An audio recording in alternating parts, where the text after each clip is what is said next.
안녕하세요. 생생법률쇼 진행을 맡은 최승호입니다. 매주 화요일 생생법률쇼에서는 생활문화 이슈를 짚어보고 분석하는 시간 함께 하는데요. 권상희 문화평론가님과 함께합니다. 어서 오십시오. 안녕하세요. 반갑습니다. 네, 평론가님. 연말 연초다 보니까 어떤 시상식이나 이런 행사들이 좀 많지 않습니까? 정리의 어떤 의미에. 그렇죠. 그래서 시상식들이 상당히 많이 열리고 있는데 전국이 전국이다 보니까 분위기가 영 뭔가 시상식 분위기도 안 나는 것 같고 연말 분위기도 좀 안 나는 것 같고 어떻게 저번 주에 이제 캐롤 못 트는 이유에 대해서도 말씀해 주셨잖아요. 어떻게 보세요? 지금 사실 캐롤이 울려 퍼진다 해도 캐롤을 마음껏 즐길 수 있는 국민이 누가 있을까 싶을 정도의 분위기인 상황이죠. 네. 뭐 바라는 건 그냥 단 한 가지예요. 빨리 안정화돼서 아. 우리 국민들이 일상을 제대로 영위할 수 있었으면 좋겠다는 생각이 매일매일 듭니다. 예전에도 계속 얘기를 했습니다만 국가가 국민을 걱정해 줘야 되는데 국민이 국가를 걱정해야 되는 어떤 이런 상황, 사회를 걱정해야 되는 상황 빨리 뭔가 종결됐으면 안정화됐으면 좋겠습니다. 지금 이 방송은 유튜브를 통해서도 실시간으로 함께 방송되고 있으니까요. 많은 시청 부탁드리고요. 유튜브를 통한 소통의 창구도 활짝 열어두겠습니다. 방송 중 궁금하신 질문도 올려주시면 저희가 답도 해드릴 테니까요. 많은 참여 바라겠습니다. 여러분은 지금 생생법률쇼 함께하고 계십니다.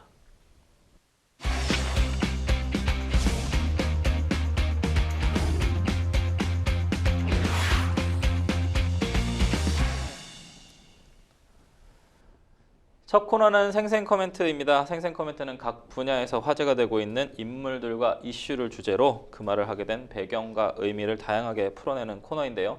매주 화요일은 생활문화 분야에서 나온 날렵한 코멘트 분석해 보도록 하겠습니다. 첫 번째 생생 코멘트 누구의 어떤 말인지 보실까요? 고 김수미 영원히 기억해 주길. 과연 누가 한 발언일까요? 배우 서유림 씨, 우리 김수미 선생님의 이제 며느리시죠. 2024년 서울국제영화대상 시상식에서 배우 서유림 씨가 세상을 떠난 시어머니 고 김수미 선생님의 어떤 특별 공로상을 대신 수상하면서 끝내 눈물을 보여서 보고 있는 시청자들 모두를 안타깝게 했습니다. 사실 서유림 씨 하면 고 김수미 씨와 상당히 각별한 고부관계. 네. 사실 그 고부관계 이전에 선후배 동료 연기자로서도 굉장히 각별한 사이였다고 전해지고 있죠. 특히나 이 장례식이 치러졌을 때 며느리인 서유림 씨가 엄마 가지 마라고 외치면서 오열하는 모습 아직까지도 많은 대중들이 맞습니다. 기억을 하실 텐데요. 이날은 대리 수상자로 나섰던 겁니다. 특별 공로상 시어머니를 대신해서 서유림 씨가 받은 건데 일단 뭐 대중을 향해서 감사 인사를 표했고요. 그리고 이 고 김수미 씨에 대해서 생전에 배우라는 직업 상당히 자랑스러워 하셨는데 영원히 기억해 주시길 바란다. 대중에게 이런 부탁도 했습니다. 그러면서 끝내 참았던 눈물을 흘리는 모습을 보였어요. 여기에 대해서 네티즌들 다양한 반응들 쏟아내고 있는데요. 대신 수상 소감 전하는데 너무 가슴이 아팠다. 시어머니를 향한 존경심이 느껴진다. 두 사람 너무 보기 좋았는데 하늘에서도 고 김수미 씨 계속 예뻐하고 흐뭇하게 바라봐 주실 것이다. 이런 반응들 보이고 있습니다. 뭐 국민들이 워낙에 사랑하던 대배우님께서 돌아가셨는데 저희가 이전 방송에서도 한번 다뤘던 적이 있습니다. 이 청룡영화상이죠. 앞서 진행됐었던 청룡영화상과는 좀 확실히 다른 어떤 서울국제영화대상이었다라는 좀 얘기가 좀 있는데 저희가 이제 그때 청룡영화상 얘기하면서 뭔가 한 개인 배우에게 너무 이목이 쏠렸던 거 아니냐. 이제 김수미 선생님이나 이제 돌아가신 다른 배우들에 대한 어떤 추모나 이런 것들은 없었던 거 아니냐. 이런 내용들이 좀 있었는데 이 서울국제영화대상에서는 고 김수미 선생님과 송재림 씨를 좀 잊지 않고 추모를 했습니다. 네, 그렇습니다. 사실 청룡영화상이 올해가 제 45회 시상식이었어요. 그리고 이 서울국제영화대상 뭐 대중들에게 약간 생소한 맞습니다. 시상식이라고 알 수 있을 겁니다. 2012년에 명칭이 달랐었죠. 스타의 밤 대한민국 톱스타상 시상식으로 시작이 됐던 시상식이었고요. 올해 서울시의 지원을 받으면서 이 시상식의 명칭이 바뀌어진 겁니다. 그러니까 불과 한 10여 년 정도밖에 아직까지 뭐 전통이나 역사라고 그렇죠. 말씀드리기에는 조금 짧은 시간인 거죠. 맞습니다. 그런데 이 배우를 대하는 모습은 상당히 달랐다고 볼 수 있습니다. 지난 시간에 저희가 이 이슈에 대해서 맞아요. 말씀을 드렸기 때문에 뭐 또다시 같은 말씀을 드리지는 않겠지만 네. 영화제가 본연의 모습에 충실할 때 대중이 어떻게 반응하는지 이번에 청룡 영화상에서 이 서울국제영화대상 시상식을 보고 느끼지 않았을까 이런 생각이 듭니다. 저희가 혹시 그 청룡 영화제에 대해서 뭐 대종상과 청룡 영화제는 워낙에 이제 백상예술대상 이런 부분들 상당히 중요한 저희 시상식들이었지 않습니까? 근데 이제 청룡 영화상에 대해서 저희 방송에서 조금 비판을 하고 나서 그 이후에 열렸단 말이에요. 네. 서울 국제영화대상. 혹시 좀 저희 방송을 보지 않았을까? 그렇게 해서 참고를 해줬다면 상당히 고마운 일이고요. 어쨌거나 당시에 대중의 비판이 상당히 많이 쏟아졌잖아요. 이런 비판 여론, 대중적 정서를 인식하지 않았다라는 말씀 제가 지난 시간에 이 관련 이슈 전하면서 말씀을 드렸는데 이번에 서울국제영화대상 같은 경우는 대중적 정서가 어떤 건지를 파악하고 이를 그대로 실천한 모습을 보여줬기 때문에 네. 대중들의 어떤 호감도가 상당히 높아진 시상식이 아니었나 이런 생각이 듭니다. 어쨌든 뭐 서울국제영화대상 입장에서는 조금 더 향후에 행보에 조금 더 도움이 될 수도, 물론 그런 어떤 추모를 했느냐 안 했느냐가 뭔가 영화제의 상승과 하락에 뭔가 도움을 주는 그런 문제는 아니어야겠지만 분명히 두 영화제의 어떤 좀 차이가 있었습니다. 이런 어떤 어느 쪽에다 비중을 뒀느냐, 배우였느냐 아니면 뭔가 사회적 이슈였느냐, 요 차이인 것 같은데 이 대중의 반응, 갈림 반응 어떻게 보시나요, 평론가님? 일단 저는 이게 너무 당연한 반응이라고 생각을 하고요. 네. 중요한 건 사실 영화제의 본질이 뭡니까? 좋은 영화와 좋은 배우에게 상을 주는 거잖아요. 그렇죠. 네. 근데 그건 사실 대중이 어떤 배우, 대중이 어떤 영화를 좋아했느냐하고 괴를 같이 하는 부분이에요. 네. 그런데 이번에 청룡영화상 시상식을 보면 전혀 그런 이슈들이 이슈답지 않았죠. 왜냐하면 함몰됐잖아요. 정우성 씨 네. 이슈의 모든 네. 것들이 함몰되게끔 만든 자초한 뭐 영화상이라고 볼 수가 있었습니다. 그래서 그간의 전통과 역사를 무색하게 만들었던 그런 시상식이었는데 뭐 서울국제 지금 영화대상 같은 경우는 네. 이슈가 아닌 배우와 작품에 집중을 했죠. 그렇기 때문에 가장 중요한 건 그런 것 같아요. 대중들이 봤을 때 칭찬을 하고 비판을 하는 그 어떤 기준점이라는 건 본질에 집중을 했느냐, 집중을 하지 않았느냐 그 차이인가 아닌가 싶습니다. 결국은 본질을 잃지 않는 것, 이것이 가장 중요하다. 대중들은 그 본질에 대해서 집중하고 있다라는 부분까지 말씀을 해주셨습니다. 저희는 첫 번째 생생 코멘트 마무리하고요. 두 번째 생생 코멘트 만나볼까요? 두 번째 생생 코멘트 봅시다. 대소변도 못 가려 극단적 선택 시도. 너무도 극한의 상황인 듯 좀 보이는데요. 가수 박서진 씨의 아버지. 요즘 TV 예능 프로그램에서 가수 박서진 씨가 되게 핫하거든요. 그 박서진 씨의 아버지가 과거 박서진이 약을 먹고 여러 번 극단적인 선택을 좀 시도했었음을 좀 밝혀서 충격을 줬습니다. 네, 그렇습니다. 이 한 지상파 예능 프로그램에 출연을 해서 관련 목소리를 냈던 건데요. 이 심리 상담을 받는 박서진 씨, 이 가족의 속사정이 공개되면서 대중들의 이목이 집중된 상황입니다. 박서진 씨 아버지가 이 목소리를 낸 걸 내용을 말씀을 드리면 서진이가 약을 먹었는데 병원으로 빨리 오라고 해서 응급실에 갔더니 이 박서진 씨 세워놨는데 제대로 서지도 못했고 또 말씀드렸다시피 대소변도 가리지 못할 지경이었다고 합니다. 사실 박서진 씨 형이 먼저, 그것도 두 명의 형이 먼저 세상을 떠난 그런 사정을 전했었죠. 그런데 아버지 입장에서 박서진 씨마저 떠날까봐 상당히 조바심이 났었다. 그리고 불안했었다. 이런 목소리를 냈습니다. 사실 아들이 무대에 선 모습을 보면 부모로서 상당히 뿌듯할 수도 있는데 불안함이 더 먼저 앞선다고 해요. 그러니까 박서진 씨가 노래를 잘하는지 못하는지 보다 몸이 아픈지 얼굴은 괜찮은지 이런 반응을 먼저 살피게 된다고 하고요. 그리고 아무래도 뭐 연예인이다 보니까 대중들의 칭찬도 있지만 비판이나 비난이 쏟아질 때도 있잖아요. 이럴 때 혹시 잘못된 선택을 하지 않을까 늘 노심초사한다라는 목소리를 전하기도 했습니다.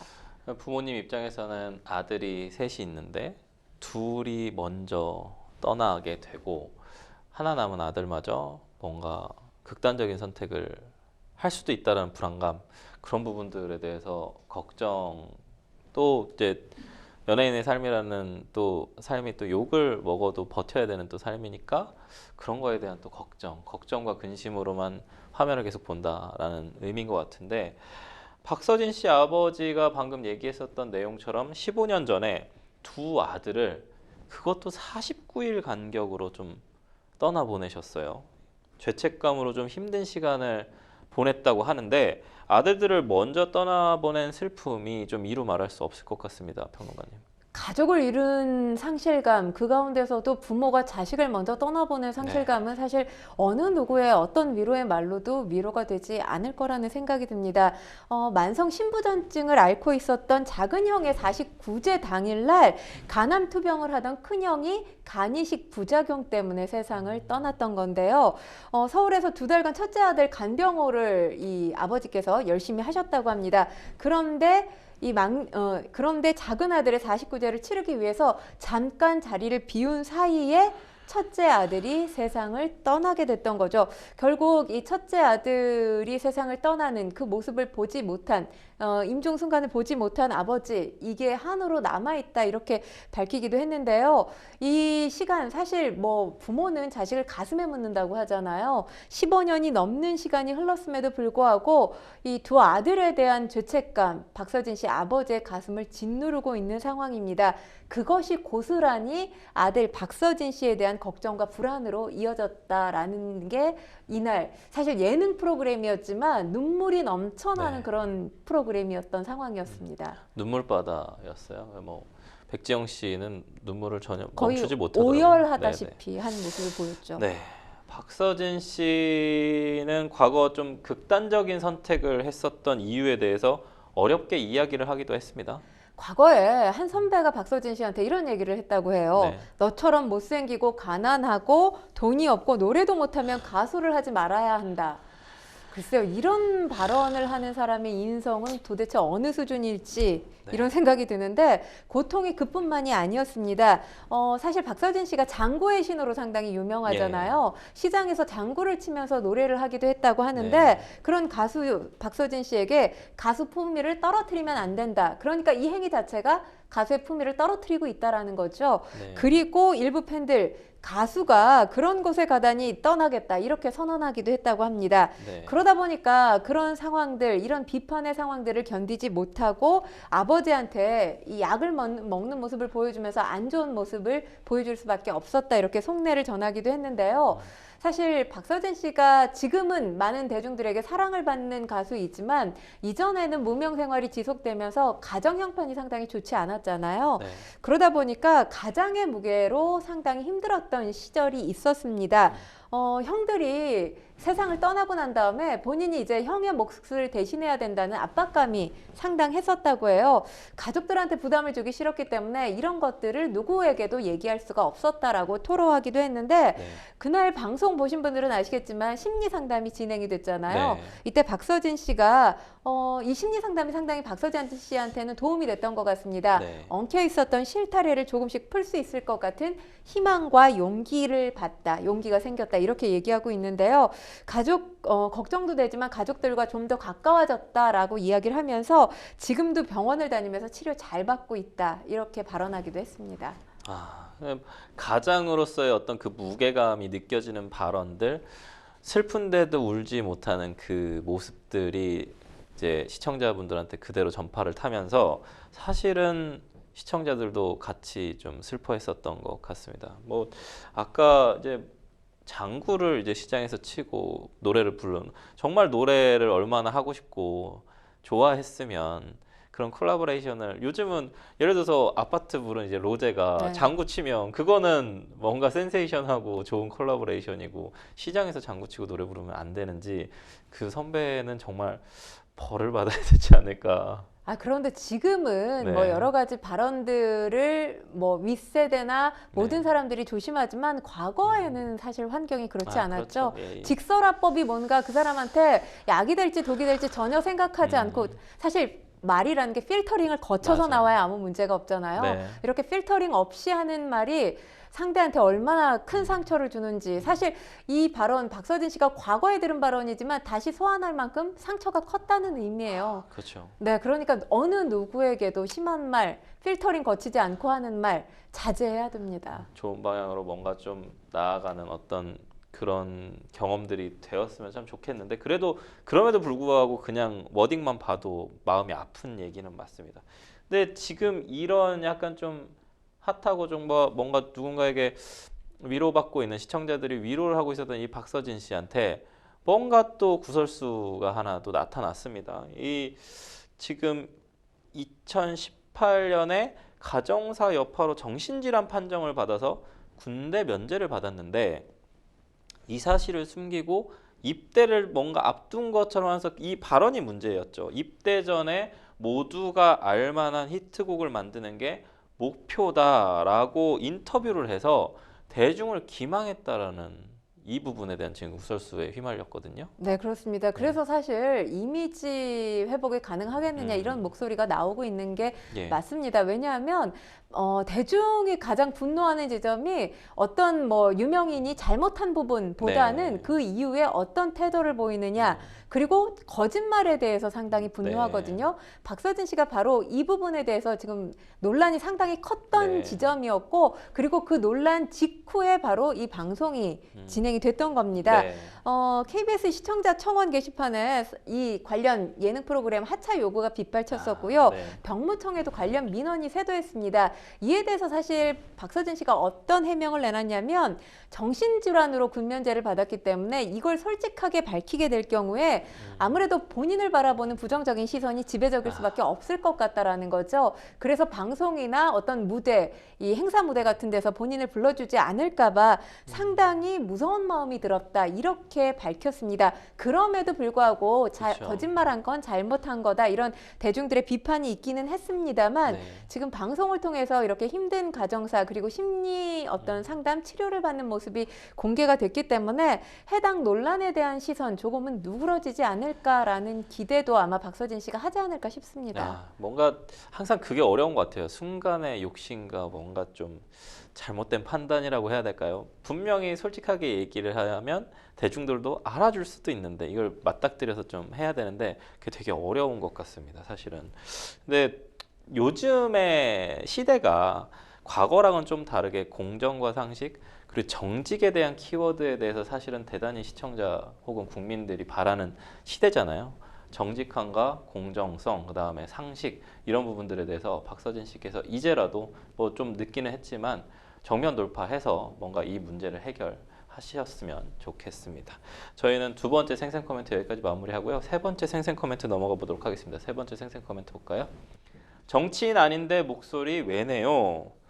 어떤 상황에서 나온 발언인지는 좀 짐작은 가는데 가수 임영웅 씨 나라가 혼란한 상황 속에서 임영웅 씨의 어떤 다소 아쉬운 대처에 대해서 논란이 일었습니다. 무슨 일이 있었던 겁니까? 지난 7일이었죠. 이명웅 네. 씨가 본인 SNS에 이명웅 씨가 반려견 그러니까 10월이라는 반려견을 참 이뻐해요. 네. 이 사진을 함께 공개를 한 겁니다. 네. 10월이 생일이었던 건데요. 네. 이와 관련해서 한 누리꾼이 사진 이 나오고 있는데요. SNS에 네. DM을 통해서 이 시국에 뭐하냐 이런 질문을 던진 뒤에 이명웅 씨의 반응이라면서 캡처를 공개한 건데 네. 이명웅 씨가 뭐요? 이렇게 반응을 합니다. 여기에 누리꾼이 위헌으로 계엄령 내린 대통령 탄핵안 두고 온 국민이 모여 있는데 목소리 내주는 건 바라지도 않지만 너무 무신경하다. 앞번 계엄령 겪은 나이대 분들이 당신 주소비층 아닌가요? 이렇게 지적을 했습니다. 이에 이명웅 씨가 제가 정치인인가요? 목소리를 왜 내요? 이렇게 반박을 한 것이고 지금 논란이 커지고 있는데 이명웅 씨와 소속사 측 아직까지는 묵묵부답으로 침묵을 이어가고 있는 상황입니다. 27일에 이명웅 씨가 콘서트를 하는 것으로 알려져 있는데 네. 과연 이때 이명웅 씨가 어떤 목소리를 낼지 귀추가 주목되고 있습니다. 제가 뭐 방금 전 생생 코멘트에서도 말을 했지만 묵묵부답 이 부분이 사실은 그럴 거였으면 DM에 답변은 차라리 안 했었으면 어땠을까. 우선 답변을 했잖아요. 그렇죠. 빠르게 답변을 했음에도 불구하고 지금은 또 뭔가 이게 문제가 되니까 혹은 이슈가 되니까 묵묵부답을 하고 뭔가 소속사와랑 상의를 하고 있는 상황.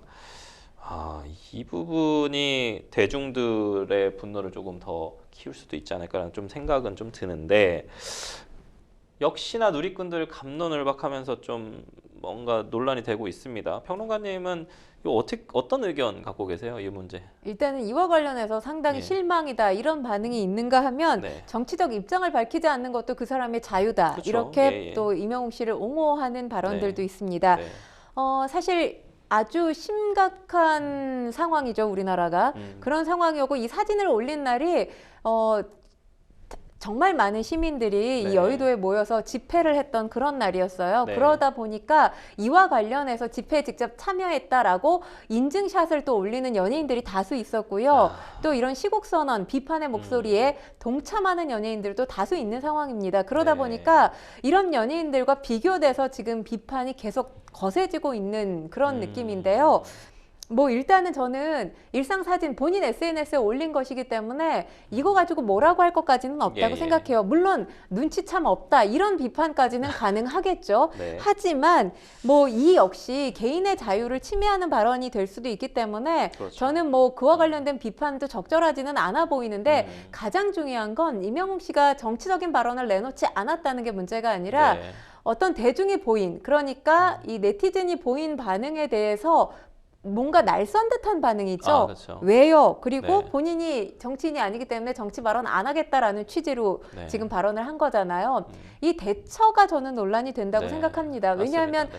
뭐 이명웅 씨가 많은 대중의 사랑과 관심을 받고 뭐 거의 탑스타 아닙니까? 사실 BTS와 견줄 네. 1, 2위를 다투고 그럼요. 있는 그런 예. 인기인인데 본인의 위치를 약간 망각한 듯한 표현이었다고 생각해요. 본인이 부담스러운 발언, 그러니까 질문을 받았다고 생각한다면 여과시켜서 답변을 하던지 차라리 이런 식의 논란, 글쎄요, 예상하지 못했기 때문에 이런 발언을 했을 거라는 생각이 드는데 저는 아무리 SNS지만 그리고 이명웅 씨 입장에서는 이 발언, 그러니까 이런 질문이 상당히 불쾌했을 수 있어요. 네, 그렇죠. 불쾌하고 불편하지만 유명인, 뭐 셀럽 이런 사람들이 겪는 어려움 중에 한 가지가 맞습니다. 불쾌하고 불편한 걸 그대로 다 표현할 수는 없잖아요. 지금 논란은 저는 그거라고 보는 거지. 그렇죠. 네. 왜 지금 이명웅 씨가 이 시국이 이렇게 복잡한 상황에서 탄핵과 관련해서 찬성 입장을 보이지 않느냐. 지금 비판이 이쪽으로 가고 있거든요. 네. 저는 이 또한 네. 민주적인 모습이라고 생각하지는 않아요. 아까도 그렇죠. 제가 네, 말씀을 드렸지만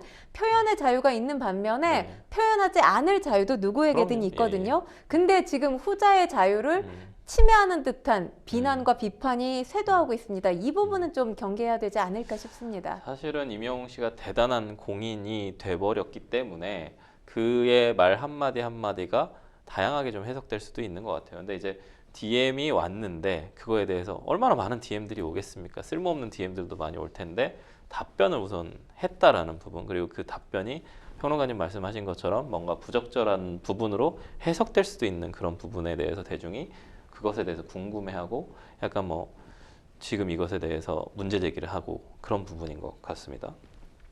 이런 상황에서 황교익 칼럼니스트가 임영웅 씨에 대한 지적한 글이 좀 화제가 됐습니다. 정치적 발언을 하지 않는 예. 것은 자유입니다. 네. 정치인만 정치적 목소리를 낼 수 있는 것이라고 말하는 것은 그 추운 날에 광장에 나와 정치적 의사를 표현하는 시민들에게 네. 당신들은 정치인도 아니잖아요 하고 모욕하는 말로 들릴 수 있습니다. 네. 이렇게 지적을 했어요. 예. 그런데 저는 이 또한 적절한 그렇죠. 지적이라고 보지는 않습니다. 네, 저도 그렇습니다. 애둘러 지금 비판을 한 것이거든요. 예. 이명웅 씨 논란에 대해서 굉장히 과잉 해석하고 있구나 이렇게 예. 보여집니다. 네. 왜냐하면 이명웅 씨가 정치인이 아닌데 왜 정치적인 목소리를 내냐? 네. 이게 정치적인 의사를 그 집회에 참여해서 적극적으로 내고 있는 시민들을 향한 비난이나 모욕이 아니란 건 맞아요. 누구도 알 수 있어요. 그런데 이런 식의 어떤 애둘러한 직격보다 더한 비판이라는 생각이 들거든요. 좀 이 대처의 문제가 지금 논란이 되는 것이 맞는 건데 네. 이 논란이 되고 있는 어떤 관점을 좀 확대 해석하려고 하는 것이 아닌가 이렇게 보여집니다. 네. 평론가님 얘기를 좀 듣다 보니까 뭔가 우리 철학자인 이사야 벌린이 얘기한 적극적 자유, 그 다음에 소극적 자유에 대한 좀 개념이 좀 생각이 나는데 방어할 수 있는 자유, 그러니까 의사 표현의 자유가 있듯이 뭔가 누군가한테 적극적으로 뭔가 행위를 할 수 있는 자유가 있는 반면에 뭔가의 그런 것들을 침해받지 않을 자유도 존재하는 것 같은데 이 사안에서는 소극적 자유가 훨씬 더 민주주의에서는 소극적 자유가 훨씬 더 중요한 자유니까요. 그런 부분들이 좀 생각이 납니다. 그래서 국민이 가지고 있는 그 어떤 상황에서도 소극적 자유는 보장되어야 하는 것이 아닌가라는 생각이 좀 듭니다. 그 밖에 좀 차은우 씨와 작사가 김이나 씨가 SNS에 게시글을 올렸다가 좀 논란이 됐습니다. 네, 차은우 씨 같은 경우는 화보 찍은 모습을 그날 올린 거예요. 네. 임영웅 씨가 이 본인이 키우고 있는 네. 반려견 사진을 올린 날 이 차은우 씨 같은 경우는 본인 화보 사진을 올렸다가 네. 또 여론의 문매를 맞았습니다. 하지만 이와 관련해서 차은우 씨를 옹호하는 목소리도 분명 있어요. 예. 본인이 활동하고 있는 사진 올린 건데 지금 사상 검증하느냐 예. 이런 목소리도 나오고 있습니다. 네. 김이나 씨 같은 경우는 과거에 일베 관련된 용어를 사용했다 이런 논란이 제기되면서 네. 또 오늘 보니까 관련해서 사과 입장을 밝히기도 했습니다. 사실 뭐 지금 전국이 너무나 뒤숭숭하다 보니까 연예계인의 어떤 말 한마디라든지 본인이 사용하고 있는 SNS 계정에 사진 한 장 올리는 것조차 상당히 좀 조심스러워 해야만 한다라고 좀 강압하는 분위기가 형성되고 있거든요. 평소와는 다른 무게로 해석되는 이 현실 안타깝습니다. 야, 뭔가 우리나라의 역사와 좀 궤를 같이 하는데 비상계엄이라는 그 단어가 사실 상당히 오랫동안 쓰지 않았던 단어였고 그 단어가 이제 현출되면서 많은 국민들이 지금 혼란해 하는 것 같은데 뭐 정치는 정치인들이 해야 하는 거고 뭔가 우리 이제 권력자가 뭔가 선택한 행위로 인해서 국민들끼리 서로 싸우는 일은 없었으면 좋겠습니다. 뭔가 지금 문제를 발생시킨 사람 혹은 아니면 이런 문제에 대해서 화두를 던진 사람들이 해결해야 될 문제임에도 불구하고 그것을 수유하고 있는 수유자들이 지금 뭔가 계속 서로 비판하고 반목하고 시기하고 안정화가 되지 않는 이런 상황들이 빨리 좀 해결이 됐으면 좋겠습니다. 지금까지 생생 코멘트 만나봤고요. 저희는 뉴스픽스로 다시 돌아오도록 하겠습니다. 여러분은 지금 생생봉묘쇼 함께하고 계십니다.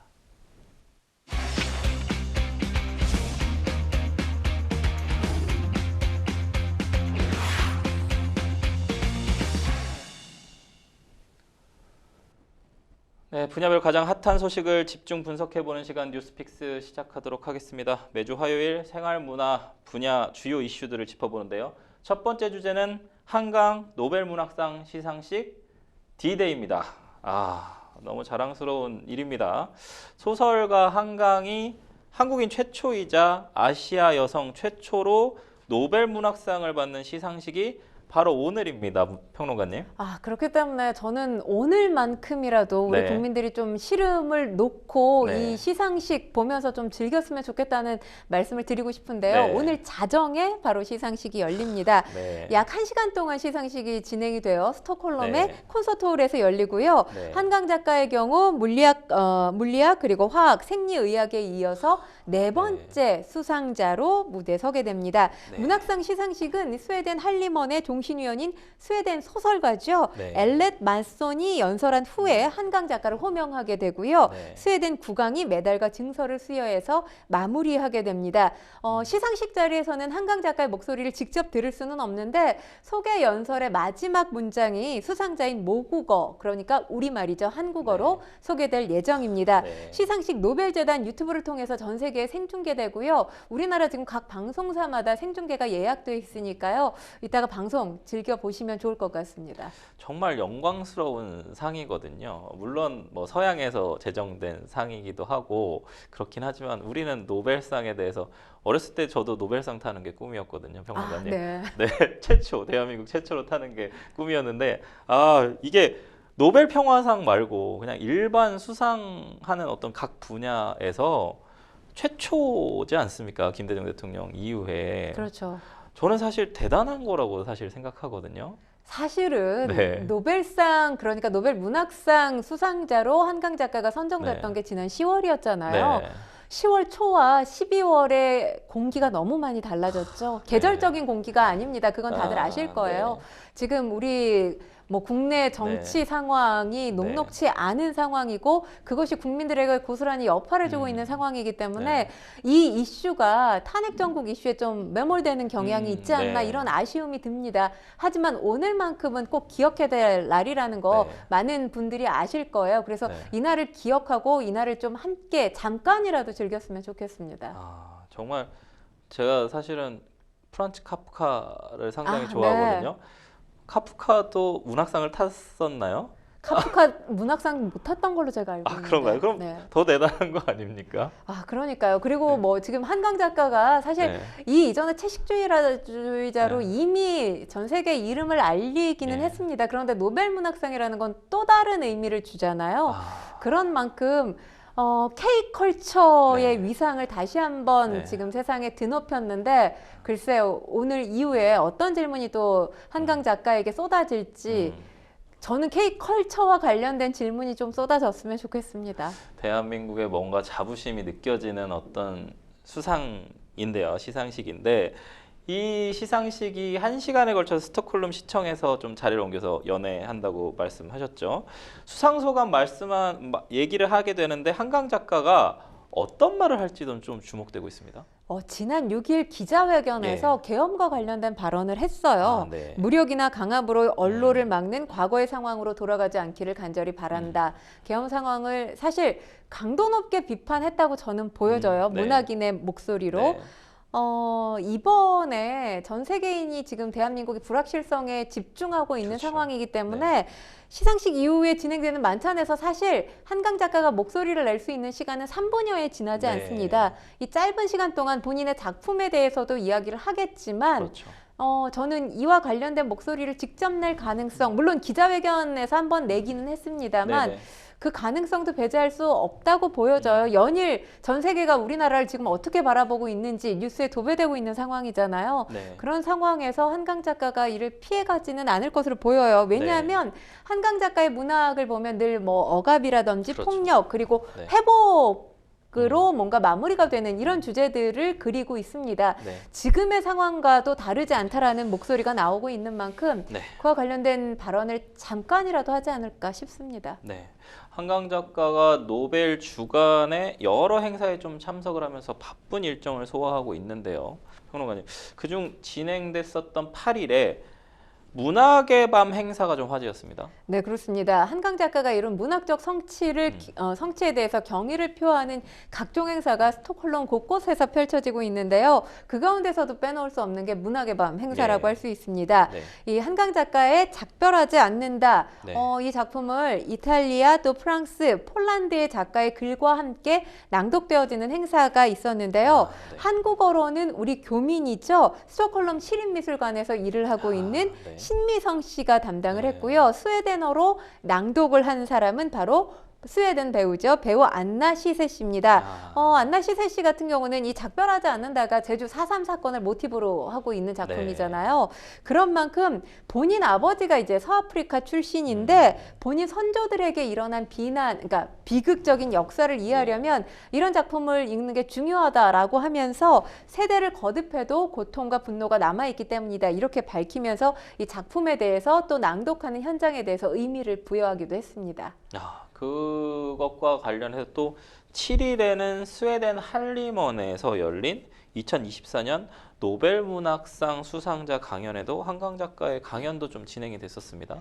노벨상 그러니까 수상자의 어떤 강연, 그의 수락 연설문에 해당이 됩니다. 특히나 문학 부분에 있어서의 수상자 강연은 매년 그 분야의 어떤 듣는 문학으로 그러니까 귀로 듣는 문학으로 유명한데요. 한강 작가 그동안 작가 인생을 걸어온 게 어느덧 31년째입니다. 이 긴 시간 여정을 빛과 실이라는 주제로 함축을 했는데요. 채식주의자에 이어서 작별하지 않는다 이 소설까지 그동안 마주했던 본인들의 생각 그리고 문학을 이루고 있는 내밀한 질문들을 청중과 나누는 시간을 가졌습니다. 사실 지금 한강 작가가 본인이 문학 생활을 계속하고 있는 글 쓰는 작업을 계속하고 있는 원동력으로 세상에 대한 폭력과 아름다움 이게 왜 공존하는가 이 부분이라고 생각을 해요. 그런데 최근에는 좀 그 믿음이 흔들렸다고 합니다. 세상의 아름다움보다는 폭력적인 부분들이 계속 노출되고 있는 상황이죠. 네. 그러면서 결국 모든 질문들 이 사랑을 향하고 있었던 것은 아닐까 이렇게 목소리를 내고 있는데요. 한강 작가 아까도 제가 말씀을 드렸지만 이 작품이 어떤 삶과 죽음, 폭력과 사랑에 대한 질문들을 계속해서 이어지면서 네. 새로운 작품들을 내가고 있는 상황이잖아요. 강연 말미에 언어를 이렇게 표현을 했습니다. 네. 이 언어가 우리를 잇는 실이라는 걸 실감한다라고 하면서 그 실에 연결되어 주었고 연결되어 줄 모든 분들에게 깊은 감사의 인사를 드린다 이렇게 밝히기도 했는데 이 강연 상당히 인기가 많았다고 네. 합니다. 이미 한 달여 전부터 매진이 됐다고 해요. 그런 만큼 한강 작가에 대해서 쏟아지는 관심이 굉장히 큰 상황입니다. 아, 그렇군요. 근데 이날 강연에서 또 개별 작품에 대해서 한강 작가가 개인적인 소회와 감정도 좀 털어놨다고요. 어떤 개별 작품인가요? 광주 민주화 운동 피해자들을 음. 그린 작품이죠. 소년이 온다와 관련된 언급을 좀 길게 했던 편인데 네. 아마도 지금 사실 우리나라 시국과 관련해서도 네. 이 작품이 의미가 있었다고 생각하지 않았을까 이런 생각이 네. 듭니다. 이 소설 그러니까 본인이 광주 망월동 묘지를 다녀온 이후에 본격적으로 써야겠다 이렇게 결심을 했다고 해요. 네. 그러면서 광주 민주화 항쟁뿐만 아니라 세계 역사 이 곳곳에서 자행됐던 학살의 기록들을 살펴보고 썼는데 본인이 이제 발언한 것 중에 또 와닿는 부분이 본인을 놀라게 한 게 독자들이 이 소설을 읽으며 느꼈다고 고백해온 고통이었다라고 이야기를 합니다. 네. 소설을 쓰는 과정에서 느낀 고통과 그 책을 읽은 사람들이 느꼈다. 그러니까 독자들이 느낀 고통이 연결되어 있다는 사실에 대해서 본인이 생각해야만 했다. 이렇게 이야기를 하고 있는데 이건 사실 작가로서 창작에 대한 기본적인 고통을 얘기하는 게 아니라 그 어떤 학살에 대한 고통을 창작자로서 느끼면서 썼을 거라는 생각이 들거든요. 네. 그런데 그 책을 읽은 독자들도 같은 고통을 느꼈다. 그 부분에 대해서 아마 생각할 지점을 한강 작가에게 줬던 게 아닌가라는 생각이 듭니다. 차기작에 대해서도 언급을 했는데요. 작별하지 않는다 출간한 이후에 지금 3년이 지났는데 차기작 소식이 없잖아요. 네네. 작업을 하고 있는 것으로 보입니다. 다음에 쓸 소설, 다른 소설도 오래전부터 나를 기다리고 있다. 이렇게 밝혔습니다. 아, 그렇군요. 근데 이 노벨 문학상 수상자한테는 뭔가 이 노벨 이쪽 재단 쪽에서겠죠. 이게 노벨 주간 일환으로 매년 실시되는 노벨 주간 조명이 스톡홀름 곳곳에 좀 설치가 됐고 한강 작가 얼굴도 스톡홀름을 좀 밝혔습니다. 네. 특히나 여성 노벨상 수상자들을 위해서는 특별한 조명도 좀 설치가 된다는데 뭔가요? 두 가지인데요. 네. 리딩 라이트라고 하는 것하고 네. 돔 아데톤이라고 하는 겁니다. 이 두 가지가 굉장히 의미가 있는데 네. 여성 노벨 수상자들의 뛰어난 업적을 기리기 위해서 마련이 된 건데 그 가운데서 리딩 라이트 먼저 말씀을 드리면 올해까지 총 65명의 여성 노벨 수상자들이 상을 받았습니다. 네. 경의를 표하는 의미를 담아서 디자인이 됐는데 9분짜리 이 동영상 리딩 라이트 속에 네. 여성 수상자 65명의 모습이 담겨 있고요. 네. 당연히 여기에 한강 작가의 모습도 포함이 돼 있습니다. 그리고 또 하나인 돔 아데톤. 네. 1909년에 셀마 라게르레프 이름이 참 네. 어렵죠. 네. 네, 이 작가부터 2024년 우리 한강 작가까지 여성 노벨문학상 수상자 18명의 초상이 조명으로 제작됐습니다. 네. 이 18이라는 숫자 상당히 의미가 있는데요. 예. 올해 노벨문학상 여성 수상자까지가 모두 18명이고요. 동시에 문학상 수상자를 선정하는 스웨덴 할리먼 종신위원 18명을 뜻하는 숫자이기도 합니다. 아, 그렇군요. 네. 노벨 재단이 여성 수상자를 유독 어떻게 좀 각별하게 대하는 이유가 있을까요? 역대 수상자 보시면 아시겠지만 남성 수상자가 훨씬 훨씬 많죠. 많으니까요. 네, 예. 여성 수상자가 참 적습니다. 네. 1901년부터 노벨상을 주기 시작했는데 두 번 이상 수상한 사람들 네. 포함을 하면 이들이 있어서 수상자만 집계를 하면 총 976명의 개인 그리고 28명의 단체가 네. 노벨상을 받았는데요. 이 가운데서 아까 말씀드렸다시피 이 마리 큐리가 2번 받았잖아요. 네. 빼면 사실 여성이 받은 노벨상은 65명에게 수여가 된 65명. 겁니다. 네. 전체 7%에 미치지 못하는 숫자죠. 네. 한강 작가가 받은 문학상 역시 남성에게 편중이 돼 있는데 1901년부터 총 121명이 노벨 문학상을 받았고요. 이 가운데 여성 18명밖에 되지 않습니다. 사실 노벨재단 역시 이 성비 불균형을 인정을 하기는 했습니다. 네. 그러니까 사실 여성이 사회 진출하는데 그쵸. 예. 제약이 많았던 시절이 네. 있었죠. 있었잖아요. 네. 그리고 교육에서 소외된 결과라는 풀이 해석도 있습니다. 아, 그렇군요.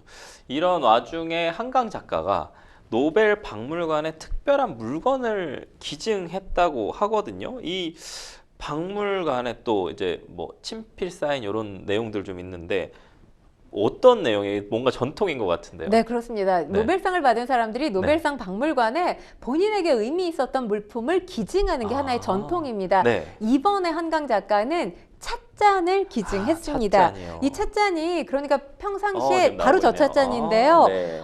일상이 담긴 찻잔입니다. 그와 상당히 함께 한국식 그렇죠. 네. 네, 메모까지 함께 했는데 네. 이 작별하지 않는다를 쓰는 동안 몇 개의 루틴을 지키려고 노력했다. 이 루틴과 관련된 메모까지 함께 제출을 한 겁니다. 예. 거창한 것이 아니라 본인의 어떤 루틴을 보여주는 본인에게 아주 작고 소중한 것을 기증하는 게 좋겠다고 생각해서 찻잔을 선택을 했다고 하고요. 네. 아시다시피 한강 작가 평소에도 차를 즐겨 마시는 걸로 전해지잖아요. 이 찻잔 노벨상 박물관에 영구 전시될 예정입니다. 아, 그리고 뭐 그 박물관 안에 있는 레스토랑에 친필 사인도 남겼다고요?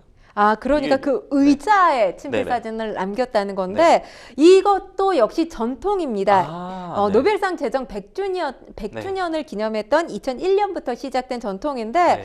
의자에는 저렇게요? 별도로 네. 어느 수상자가 서명한 의자인지 표시해두지 않기 때문에 방문객들이 식사 중에 의자를 뒤집어 보면서 네. 서명을 확인하는 이색 경험도 누릴 수가 있습니다. 아, 글씨도 상당히 아름답게 잘 쓰시네요. 네. 역시 작가는 뭔가 좀 다른 것 같습니다. 저희는 여기까지 이제 첫 번째 뉴스픽스 주제 마무리해 보고요. 아, 오늘 한강 작가의 노벨상 시상식 좀 수상식 봐야 될 것 같은데요. 그렇죠. 자정이라서 좀 네. 늦은 시간이긴 합니다만 네. 뭐 이런 순간이 내년에 후년에 또 있을지 아유, 없을지는 예. 알 수 없잖아요. 네, 네. 네, 그렇기 때문에 이 영광된 순간 우리 네. 국민 모두가 함께 누리셨으면 좋겠습니다. 저 함께하면서 박수 열심히 치도록 하겠습니다. 저희는 첫 번째 뉴스픽스 주제 마무리하고요. 두 번째 뉴스픽스 주제로 넘어가 보도록 하겠습니다. 두 번째 뉴스픽스 주제는요. 이름 뺏긴 뉴진스. 아, 지난주에도 뉴진스 사태 관련해서 평론가님과 좀 이야기를 나눴었는데요.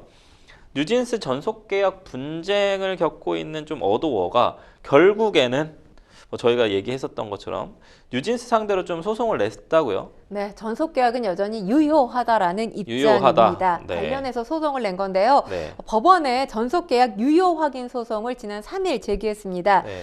소속 아티스트와 법적 분쟁을 통해서 문제를 해결할 생각은 없었다는 게 어도어의 입장입니다. 하지만 지금 회사와 아티스트 간의 어떤 전속 계약이 일방의 주장만으로 가볍게 해지되는 것이 아니라는 점을 아티스트뿐만 아니라 사실 아티스트 한 명이 키워지기 전까지는 여러 이해 당사자들이 그렇죠. 있잖아요. 네네. 이 이해 당사자들에게 확인할 필요가 있다라는 판단 하에 불가피한 결정을 내렸다는 게 어도어의 입장입니다. 그리고 이 반대되는 어떤 뉴진스 측에서는 어도어가 최근 전속계약 유효 확인 소송을 제기한 것과 관련해서 굉장히 신랄하게 본인들의 입장을 좀 밝혔다고 해요. 네, 그렇습니다. 6일 입장문을 낸 건데요. 네. 신뢰관계 파탄과 계약 위반에도 불구하고 5년 더 일을 하라는 것, 이걸 강요하는 건 비합리적이고 비인간적인 처사다. 네. 이렇게 밝혔습니다. 네. 어도어가 전속계약 위반이 있다는 사실을 제대로 주장하지 못하고 단지 회사의 지원과 투자가 있었으니까 이를 회수할 때까지는 전속계약 해지는 불가하다라는 입장,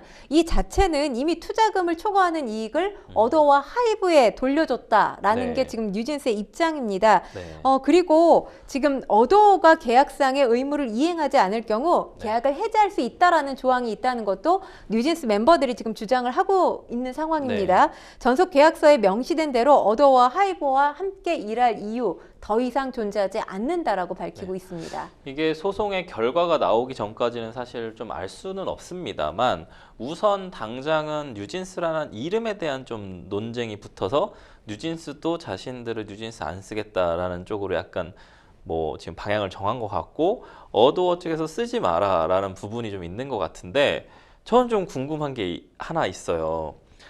전속 계약이 유효하다라고 소송을 했거든요. 그렇죠. 그럼 유효하면 이름을 쓸 수 있는 거 아닙니까?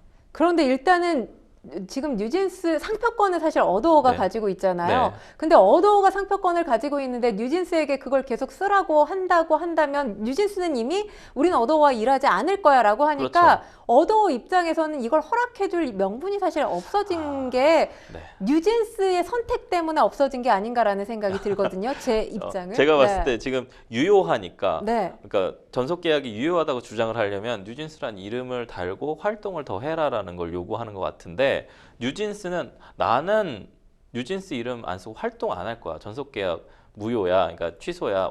없애고 싶어라고 아니, 하니까 왜냐하면 제가 생각할 때 네. 뉴진스가 사실 지난 시간에 저희가 말씀을 네네. 드렸지만 뉴진스가 뉴진스라는 이름을 계속 쓰고 있고 게다가 일본에서 맞아요. 콘서트를 진행했을 맞아요. 때 어도어 스태프들과 함께 일을 했잖아요. 맞아요. 그러니까 우리는 이제 어도어와 선을 긋고 맞습니다. 어도어로부터 자유의 몸이야 라고 했지만 네. 어도어에 귀속되어 있는 것들을 다 누린 것으로 보이면서 맞아요. 비판의 목소리가 네. 제기됐거든요. 근데 제가 볼 땐 이건 법적인 소송 문제를 떠나서 이러면 뉴진스가 앞으로 여론전을 펼 때 상당히 불리할 가능성이 있기 때문에 뉴진스라는 이름을 쓰지 않고 있는 게 아닌가 그렇죠. 그렇게 보입니다. 그러니까 어도어는 너희 써도 상관없는데 뉴진스는 우리 안 쓰겠다 인 부분인 것 같아요. 그래서 결국엔 뉴진스가 자신의 이름을 자칭하지 않는 실제 상황이 좀 각종 SNS를 타고 일반에도 좀 전파가 되고 있어요. 그래서 SNS에서 갑론을박이 이루어지고 있거든요. 뉴진스 이름 안 쓰는 것 이것에 대해서 계속 되겠죠. 뉴진스는 안 쓸 것 같아요. 제 생각에는. 일단 아까도 제가 말씀을 드렸지만 본인들이 여론전 펼치는데 상당히 불리할 거예요. 왜냐하면 네. 지난 시간에도 말씀드렸지만 네. 이 뉴진스 대 어도어의 상황에서 뉴진스는 공격적인 입장이고 어도어는 그렇죠. 계속 방어하고 있었던 입장이잖아요. 그러니까 어도어 입장으로는 네. 사실 신뢰관계가 파탄됐다는 모습을 보여주고 싶지 않기 그렇죠. 때문에 방어적이었을 텐데 네. 이 상황에서 소송을 제기하지 또 않을 수가 없는 상황이 돼버렸어요. 네. 그렇기 때문에 소송은 어쩔 수 없이 저는 제기할 수밖에 없었다 이렇게 보여지고요. 이와 관련해서 뉴진스가 뭔가 어도어하고 완벽하게 결별했다라는 모습을 법적인 판단 받기 이전에 보여줘야 본인에게 또 유리한 여론이 형성될 수 있다라는 점을 미리 예측하지 않았나라는 생각이 듭니다. 제가 저번 주에도 말씀드렸습니다만 이런 어떤 기획사와의 어떤 분쟁 상황을 하려면 소송을 받는 게 좋지. 그러니까는 공격하는 게 좋진 않다. 이런 얘기를 방어하는 쪽이 조금 더 유리하다고 얘기를 했는데 이건 좀 완전 좀 반대되는 소송을 방어를 하고 있는 상황이라서 어떻게 될지 좀 주목해봐야 될 것 같습니다. K-팝이 좀 국내뿐만 아니라 해외 팬덤을 좀 아우르고 있는 만큼 지금 이 팬덤과 관련해서 여론전을 펼치는 게 중소기획사들은 상당히 불안해하고 있고요. 이런 것들이 좀 대중의 피로도도 누적되고 있고 국제사회에도 뭔가 안 좋은 영향이 있을 것 같아서 빨리 정리해야 된다는 좀 의견이 있는데요. 그런데 사실 지금 이게 만약에 결과가 어떻게 나올지는 알 네. 수 없습니다만 만약 뉴진스에게 유리한 결과가 나온다면 네. 사실 아티스트 한 명을 육성하는데 상당히 많은 자본이 필요하잖아요. 그렇죠. 리스크가 커지기 때문에 중소기업사 기획사들은 주저할 수밖에 없을 것이라는 생각이 들고요. 네. 그리고 지금 계약상의 문제가 또 다른 논란이 되고 있는 상황이잖아요. 그렇기 네. 때문에 소속사와 아티스트 간의 어떤 계약 관계에 상당한 변화가 있지 않을까 이런 것도 예측해 볼 수 있어 보입니다. 누가 유리한 결과를 낼지는 좀 잘 모르겠네요. 이 상표권과 관련해서 하나 좀 살펴봐야 될 것 같은데요, 평론가님. 이 뉴진스 이름, 이 상표권 어떻게 될까요? 일단은 지금 네. 뉴진스가 과거에 그러니까 상표권을 양도했던 사례들이 있어요. 네, 그쵸. 그런데 이 사례들을 보면 서로가 윈윈하는 소속 연예인이나 소속사나 윈윈한 상황에서 네. 이별할 때 말 그대로 아름다운 이별을 했을 때 네. 상표권을 양도해 주는 경우들이 있었습니다. 그렇죠. 예를 들자면 지드래곤 지금 YG 소속 아니지만 여전히 지드래곤이라는 이름 쓰고 있잖아요. 그렇죠. 예. 갓세븐도 마찬가지고요. 그리고 인피니트도 올림 엔터테인먼트랑 헤어질 당시에 이 상표권을 멤버들에게 기획사가 양도를 해줬습니다. 그런데 이들의 특징이 있어요. 어떤 특징이 있냐 하면 약속된 계약 기간을 성실하게 마무리 짓고 그리고 아름다운 이별을 했기 때문에 상표권 분쟁이 있지 않았던 상황입니다. 그런데 지금 뉴진스는 일단 어도어가 주장하고 있는 걸 보면 2029년 7월까지 계약이 유지돼야 된다는 입장이잖아요. 결코 아름다운 이별이 아니기 때문에 이 상표권을 어도어가 뉴진스에게 양도한다? 어도어 입장에서는 상당히 어려워 보입니다. 네, 그렇군요. 앞으로 어떻게 또 상표권 분쟁도 진행이 될지 좀 지켜봐야 될 것 같습니다. 생생범쇼 어느새 마칠 시간입니다. 오늘도 함께해 주신 권상희 평론가님 고맙습니다. 고맙습니다. 방송이 끝나더라도 상담 접수는 계속되니까요. 변호사들에게 무료 법률 상담 받고 싶으신 분들은 평일 오전 9시부터 오후 6시까지 02-557-8295번으로 연락 주시거나 방송 홈페이지 법률 상담 게시판에 문의 남겨주십시오. 네, 생생범쇼 오늘 이만 인사드리도록 하겠습니다. 시청해주신 시청자 여러분 고맙습니다.